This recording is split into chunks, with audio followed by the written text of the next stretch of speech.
出師表諸葛亮。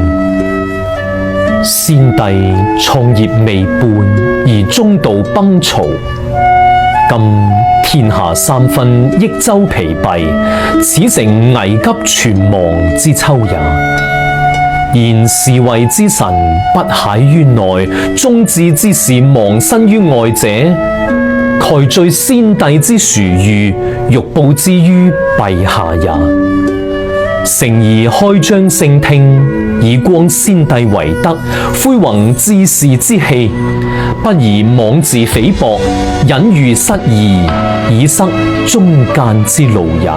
臣本布衣，躬耕於南陽，久傳聖命於亂世，不求聞達於諸侯。先帝不以臣卑鄙，委自枉屈，三顧臣於草廬之中，知臣以當世之事，由是感激。